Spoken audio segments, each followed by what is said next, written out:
The Bakersfield pavement at noon steamed like a giant furnace. That was the time I chose for my walks. Not because I liked the heat, but because it forced my old heart to beat harder, to remind me I was still alive. 63 years old, widowed, my daughter far away. This routine was the only thing that kept me standing each day. At first, the street looked empty. The dry wind scraped across faded billboards. People hurried past, heads down, avoiding the burning sun. Nothing seemed unusual, until my eyes caught a black trash bag pressed against the white painted line. It looked like hundreds of others left on the roadside, but something made me stop.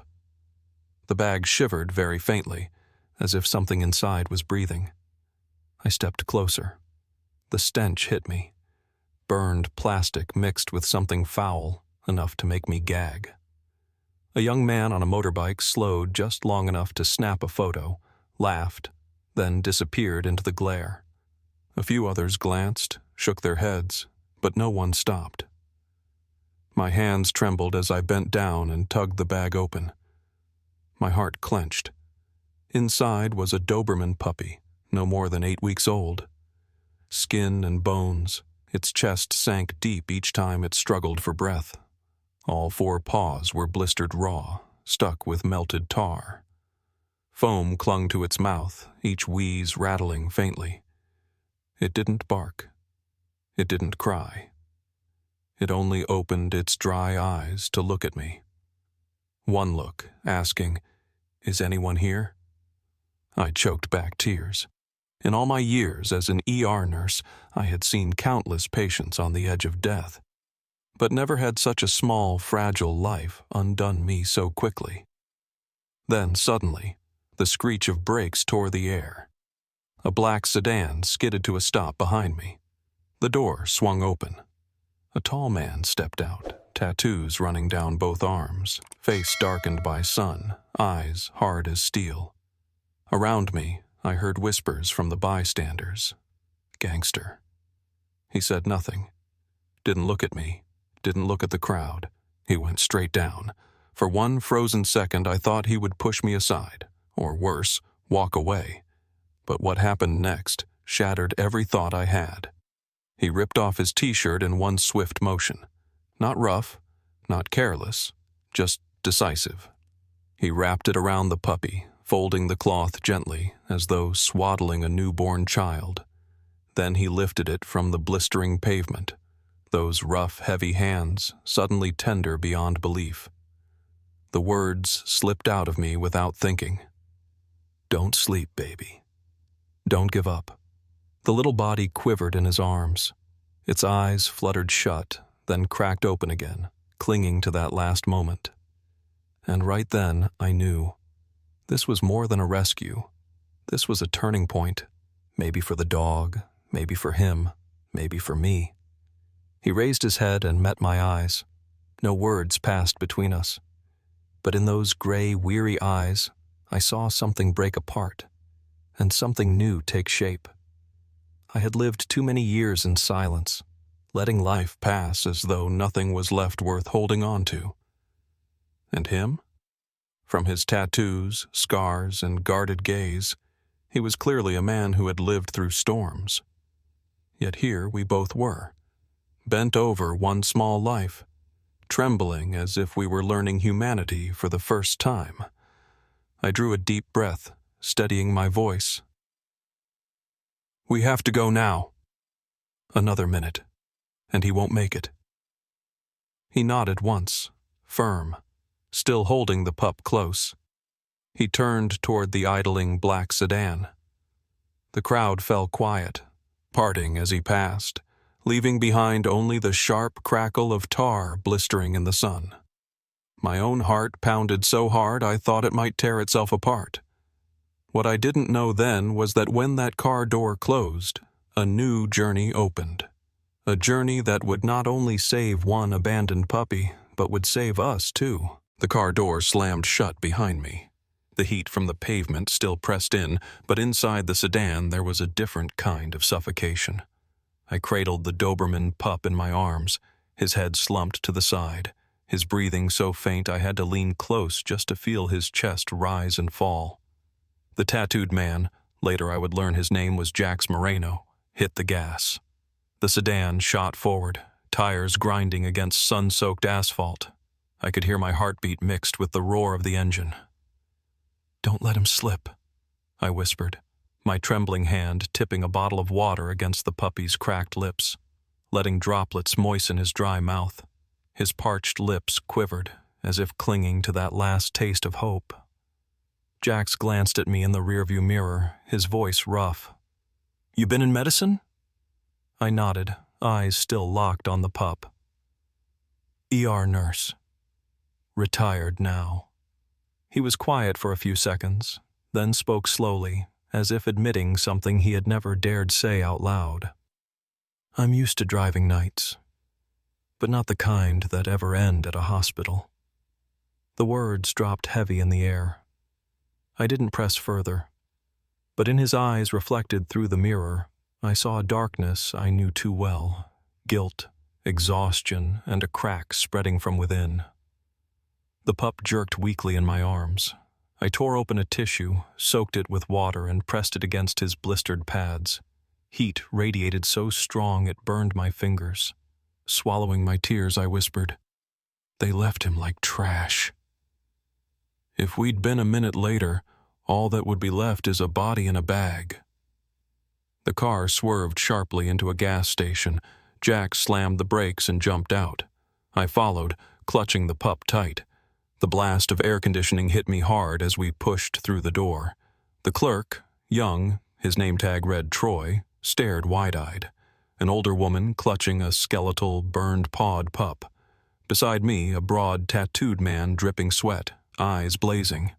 "I need bandages." "Celine, if you have it." My voice cracked into a near shout. For a moment, Troy hesitated. His eyes flicked to Jax, then back to me. I saw judgment in that flicker of a breath, but then his gaze dropped to the trembling pup in my arms. And in that single second, something changed. "Hold on," he said, sprinting to the back. He returned with gauze, water, and a clean towel. I laid the pup onto the towel, keeping his head lifted so he could breathe. Quickly, I dampened the gauze and pressed it against his raw paws.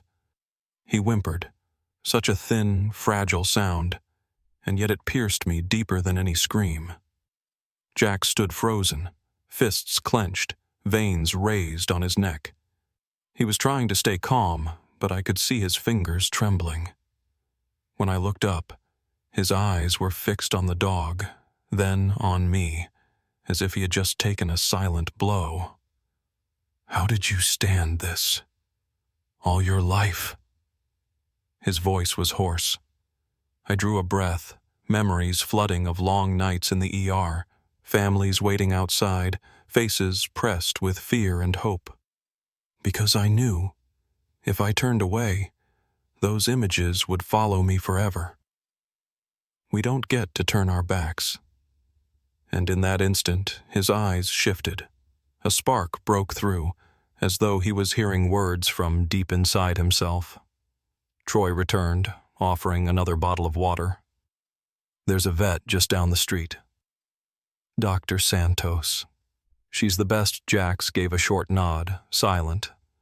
Then he lifted the pup, firm but careful. I followed, the smell of burned fur and melted asphalt still clinging heavy in the air. Back in the car, I wrapped the towel tighter around the small body. Jax started the engine, tires screeching as he pulled out. Toward the clinic we went, the sound of the engine blending with the pounding of my own heart. I knew then, this race wasn't just about saving a puppy. It was a race against the past, against ourselves, and this time, neither of us could afford to lose. The sedan screeched to a stop in front of the veterinary clinic. The glass doors slid open with a hiss, spilling out a rush of cold air and the sharp sting of antiseptic. I held the Doberman pup tight against me, nearly stumbling inside. His body hung limp, twitching now and then as if struck by some invisible current. A woman in a white coat came toward us. Her face was sharp, serious, her eyes direct. The name tag read, Dr. Lila Santos. "Put him on the table now," she ordered, her voice urgent but steady. Jax tore open the shirt wrapped around the pup and laid him on the cold metal slab. The clang of that tiny body hitting steel made me shudder, my spine iced through. Dr. Santos bent quickly, fingers pressing against his chest, eyes following each ragged breath. Second-degree burns on the pads, signs of infection, severe dehydration, risk of shock, breathing weak, possible airway swelling. My knees nearly buckled. I gripped the edge of the table until my knuckles burned. Beside me, Jax stood frozen, those massive fists clenched so hard veins bulged along his neck. An assistant rolled in a tray. 4 lines, syringes, a tiny oxygen mask. The white lights blazed overhead, reflecting off the ink on Jax's arms, his past thrown stark against this sterile room. Dr. Santos's voice tightened. "We need fluids immediately.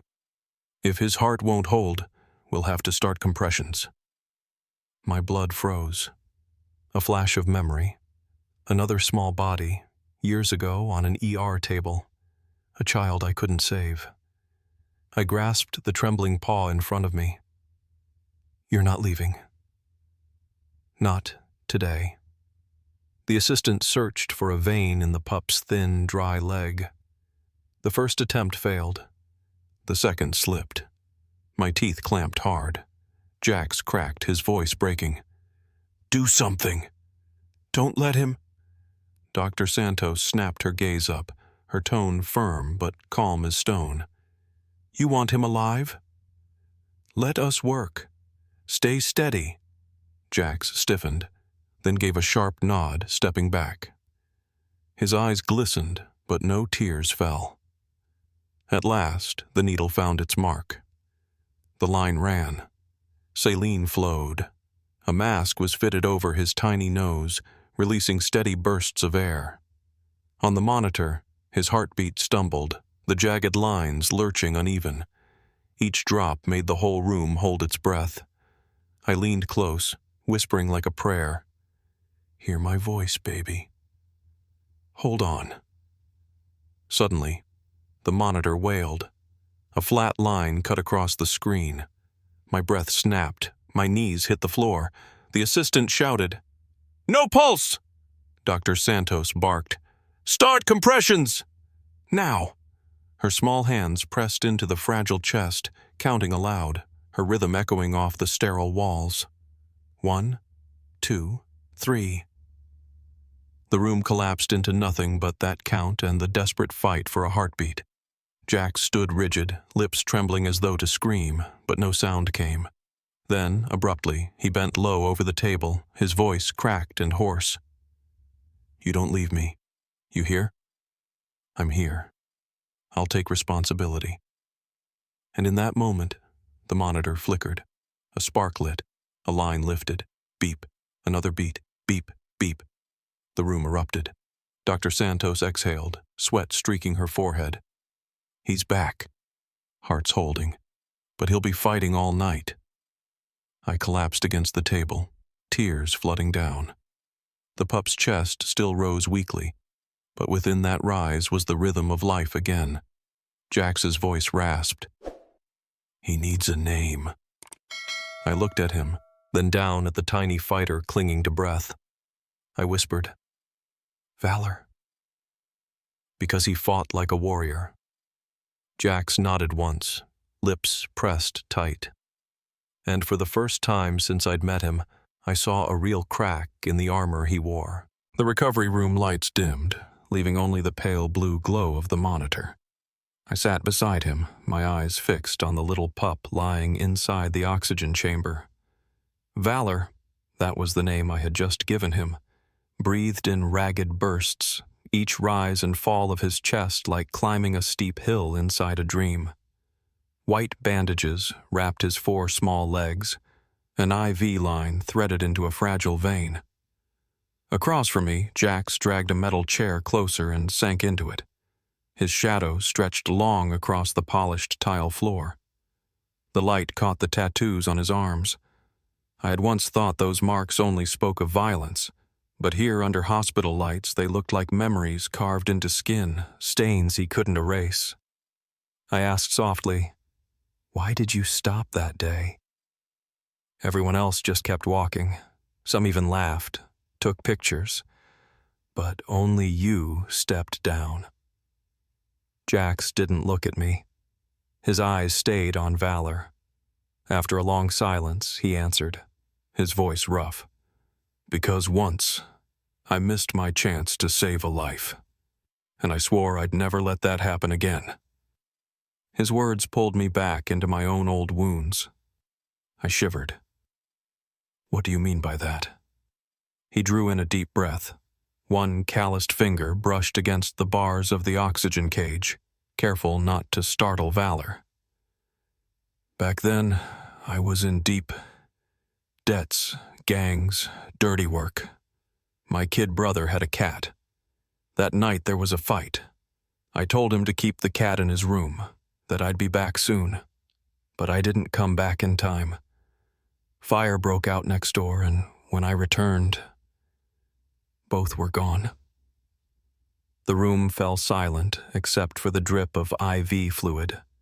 My chest tightened. A man once feared on the streets now sat here breaking open his loss, his voice trembling with a pain rawer than any wound. Jax dropped his head, rubbing his face. "I've lived through terrible things, but what haunts me is that picture of him clutching that cat, vanishing into smoke. Tonight, when I saw this dog lying in the road, it was the same. And I knew if I walked away, I'd lose the last part of myself that's left." I couldn't find words. I only placed my hand on his ink-covered arm. For the first time, I didn't see an outlaw. I saw a man broken, trying to rise again. Suddenly the monitor spiked. Valor stirred, a faint whimper escaping his throat. Jax and I rushed forward, our hearts nearly bursting from our chests. Dr. Santos stepped in at that moment, her sharp eyes flicking to the screen. "Good! He's reacting to the pain meds. That means there's hope, but he'll need watching all night." She left us with that, the room falling quiet again. I whispered close to the chamber. "You hear that, Valor? You're not alone anymore." He couldn't understand, not with words, but the flicker of his eyelid made me believe he had. Jax pulled his chair even closer, resting his elbows on his knees, one hand pressed lightly to the bars. In the dim light, I saw his lips moving, as if in prayer. Through the long night, we sat side by side. An old woman with silver hair, a tattooed man carrying a heavy past, and a tiny pup fighting for life. Outside, the rain tapped against the metal roof like the ticking of a clock counting down. I had never believed in miracles. But that night, in that cold white room, I knew I was witnessing something greater. Redemption, the gift of another chance, and perhaps the fragile beginning of a family that had never been called one. When the first light slipped through the fogged glass, I realized I had been awake all night. My hand still rested on the bars, feeling the faint warmth from Valor's body. His breathing was steadier now, no longer the frantic gasps of the night before. The monitor kept up its soft beeping, steady as a clock reminding me that life had not let go. Across the room, Jax had slumped in a chair, his head buried in his folded arms. His broad shoulders trembled slightly with exhaustion. They say a man at rest looks peaceful, but even in sleep his body was tense, jaw clenched, legs twitching as if he were running from something in a dream. I sat quietly, struck by the thought that this was the first time since I'd met him that his face wasn't hidden behind a mask of stone. Dr. Santos entered, eyes heavy with fatigue but lit with something brighter. She checked the readings, silent for a few moments before a small smile touched her lips. "He's better. This little boy, He just might pull through. The whole room seemed to brighten. I exhaled, tears spilling before I could stop them. Jax jerked awake, bloodshot eyes darting to us. When he heard, he only nodded, lips trembling, then turned his face away. But I knew, in that instant, a hardened heart had cracked open deep inside. Dr. Santos continued, "But there's still a long road. The burns need daily dressing. His body's weak. Whoever stays with him, it won't be easy." Jax looked at me, not avoiding my eyes for the first time. He spoke low, rough. "I'll do it. Not because I know how, but because I owe him. And I need to try." I saw his tattooed hands tremble as he slid them through the bars, letting Valor nuzzle against his fingers. The sight clenched my heart. People think inked hands only know destruction, but in that moment, they were so tender the whole room fell still. 3 days later, Valor managed to stand. His legs wobbled, each step uncertain, like walking across thin ice. Jax and I took turns at his side. I cleaned his body. Jax learned to give injections, to change bandages under Dr. Santos's guidance. Awkward, clumsy, but his focus was fierce, unshakable. One afternoon, as I sat beside him, Valor suddenly rested his head on my lap. Just a small gesture, but enough to bring tears flooding down my face. From across the room, I heard Jax chuckle softly.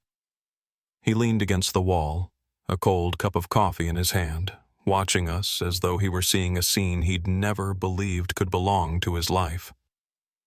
"You and him look like a real family," he muttered, half teasing, half bitter.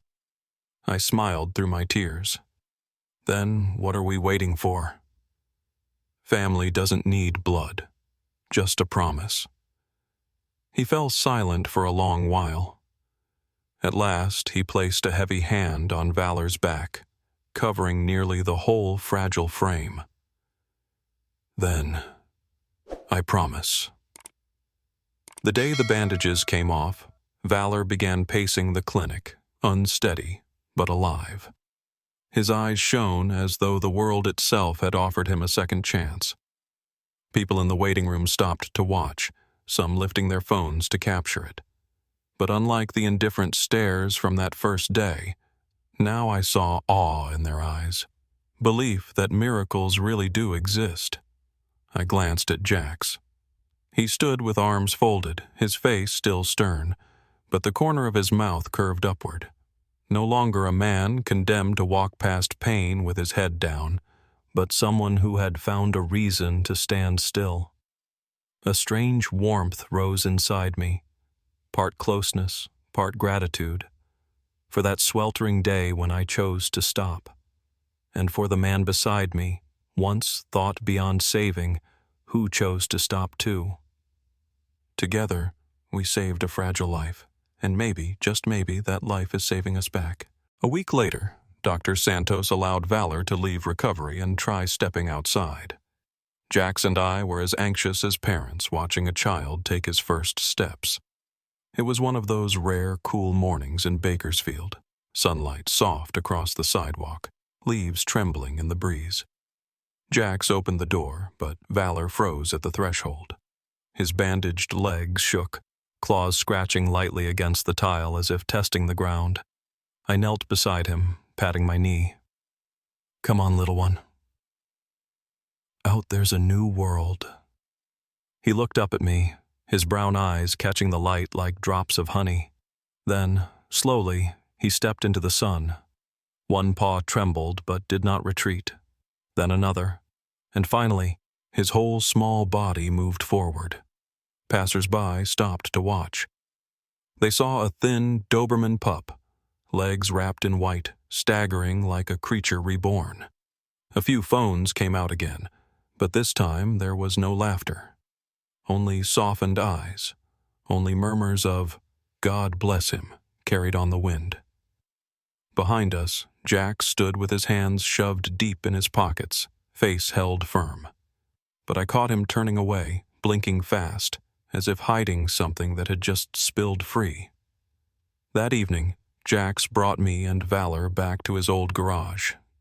Once it had smelled of gas and smoke, the stains of long nights gone wrong. But now, one corner was cleared, a green blanket spread on the floor.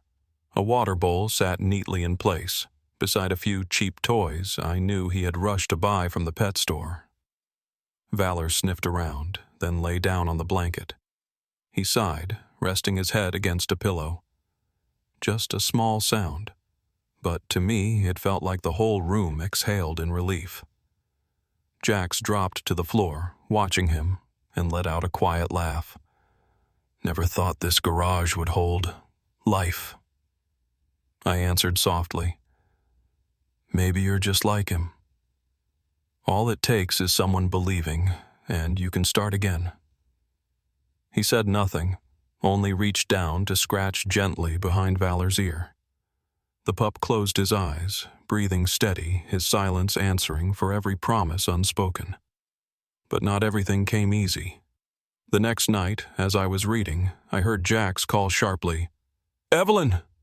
He won't get up!" I rushed out. Valor lay panting, legs twitching, eyes wide in a nightmare. I knelt, pressing my hand to his chest, whispering reassurance. His breathing slowed at last, but left both of us drenched in sweat. Jax collapsed against the wall, face pale. I thought I'd lost him again. I took his rough, trembling hand. It was only a seizure from healing. He'll push through, and so will we. In that moment, the gap between an old widow and a man once written off as lost disappeared. We were just two souls in the night, holding on to a fragile life. The next day, we brought Valor back for a checkup. In the waiting room sat a little blonde girl beside her mother. She looked at Valor, then inched forward, her tiny hand trembling as she reached out. Valor hesitated, then gently rested his head in her palm. The whole room fell silent. Then the mother broke down, clutching her child.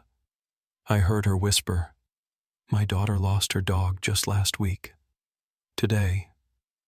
She smiled again because of him. Jax turned away, gripping the strap of his bag, but I saw his shoulders quiver. Later, we sat side by side on the garage steps, Valor asleep at our feet. The sunset poured red across the roof, stretching our shadows long across the cement. I murmured, "Do you see?" He wasn't saved just for himself. He's healing others too. Jack stayed quiet for a long time, then nodded. In the fading light, his face looked lighter, as though some heavy, nameless weight had finally been set down. I knew the road ahead was long. But that night, watching Valor curled in his green blanket, one truth was clear. We were no longer the people we had been, and from this moment on, we would never turn our backs again. The day Valor's bandages finally came off, the whole little clinic seemed to hold its breath. He stood in the center of the floor, legs trembling but steadier than ever. Sunlight poured through the glass, gleaming across his black and tan coat, hiding the scars that still lingered beneath. Gentle applause broke out. My chest burned hot, and Jack's. He stood there, those broad hands clenching and releasing, as though he couldn't believe what his eyes were seeing. Dr. Santos smiled.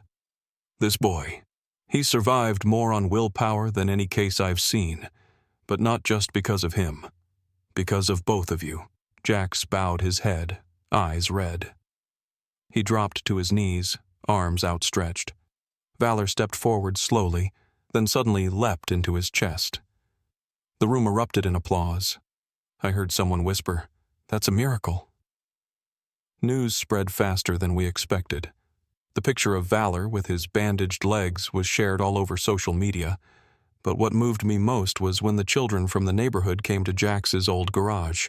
They brought toys, food, even a few coins in a tin. One boy stammered, "I want to help, so the brave dog can have more medicine." Jax froze. His tattooed hand shook as he took the little box of coins. He turned away, wiping his eyes quickly. For the first time in his life, I saw a man once labeled dangerous, now looked at with trust. We decided to turn the garage into Valor's Corner, a shelter for abandoned animals. On opening day, dozens came, old folks leading sick pets, children clutching newly adopted kittens and puppies. The once gray wall was now covered in photographs, faces of those who had been saved. Jax stood beside me, no longer avoiding, no longer bowing his head. Valor sat proudly at his feet, head lifted high. I heard Jax whisper, just enough to still my trembling.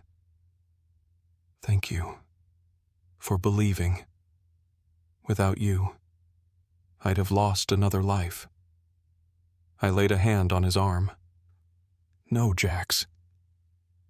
You're the one who chose to stop," Valor barked softly, as if in agreement. Golden sunset spilled over the garage, children's laughter circling us like a hymn. I stood there, flooded with gratitude. That black trash bag on the hot white line had not been an ending at all. It had been a beginning. I knelt beside Valor, whispering, "You've saved us more than we ever saved you." "Thank you, Valor." He licked my hand, his eyes glimmering, and in that instant I knew for certain. Not only had a dog been rescued, but an entire community had been awakened.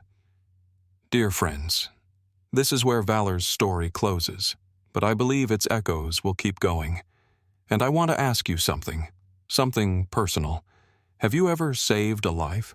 Maybe a dog, a cat, or even a small bird fallen from its nest. Where is it now? Still beside you, or living on as a memory you'll never forget? Every time we rescue a small, fragile life, we are also saving ourselves, just as Valor did for us. Thank you for listening all the way to the end of this story. If it touched you, please leave a comment and share your own journey. I promise I'll read every word, because those stories are the heartbeat of this channel. And if you'd like to walk with me through more journeys of hope, of tears, of second chances, please subscribe. It's more than just a button. It's how stories like this can keep being told, so no life is ever forgotten. Thank you. I'll see you in the next story.